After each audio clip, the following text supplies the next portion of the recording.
Тук ще го изчисти сега. Ще почва да ври веднага. Абсурд да изчисти тук мозайката. И това е без машина. Не, абсурд. Абсурд!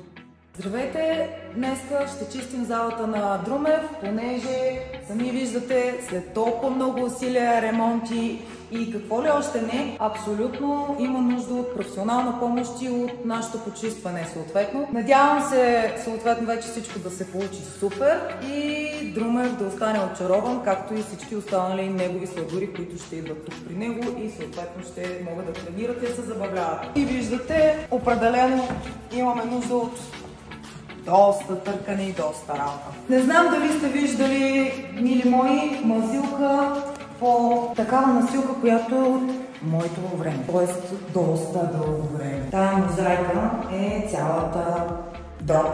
Но ние ще я направим топ. Аз мисля да почнем да действаме вече.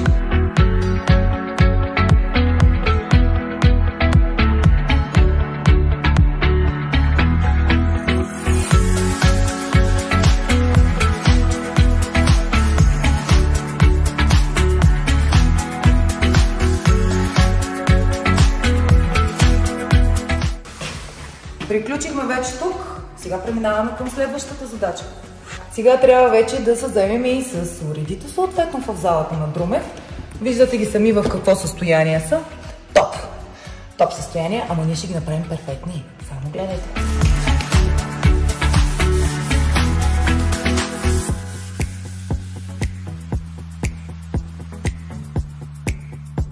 А пък Друмев казва, че не може ли да станат. Щял да купува други. Боже, гледай сега как му спестихме пари за кебабчето. Все пак и ние си имаме вълшебни инструменти.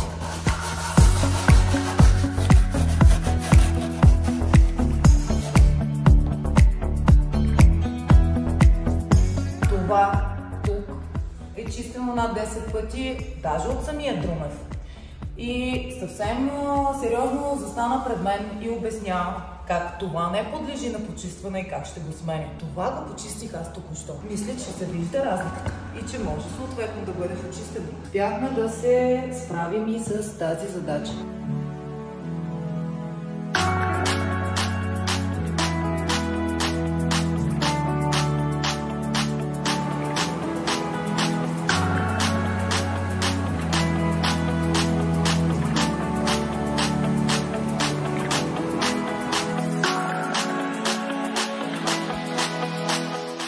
Така, какво да ви кажа?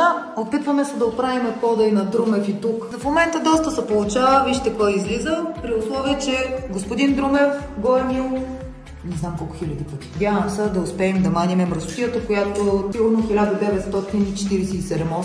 Това нещо тук, той и неговата любима половинка са го чистили над 4 часа. Виждате, резултата е не нулев, ами отчаиващ. Сега вече е наш ред да влезем.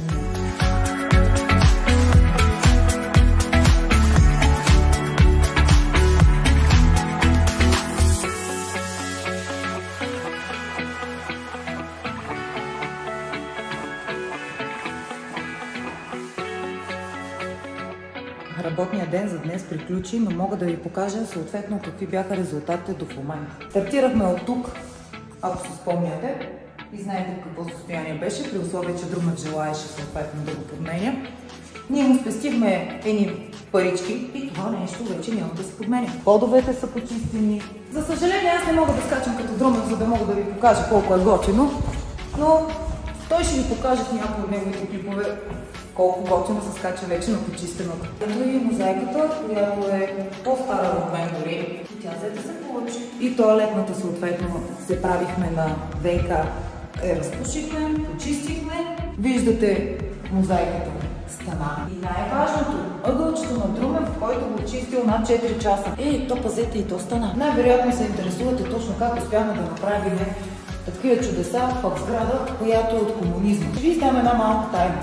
Всичко това е не само благодарение на нашите специалисти от фирма Тедас, но и съответно от нашите прекрасни препарати, които са лично наша разработка, вследствие на над 18 годишния ни опит. И вече на българския пазар имаме и българския бранд Тедас препарати. Те са страшно ефективни, сами видяхте. За ваше улеснение освен за професионалисти като нас, имаме и съответно за домашна употреба препарати, които са за всяка една домакиня, която има страшно малко време за почистване, а в същия момент иска вкъщи да блести. Това са те. Те да са. Така че, ако желаете за още съвети и други такива интересни неща, абонирайте се за нашия канал, за да може да сте в течение на нещата.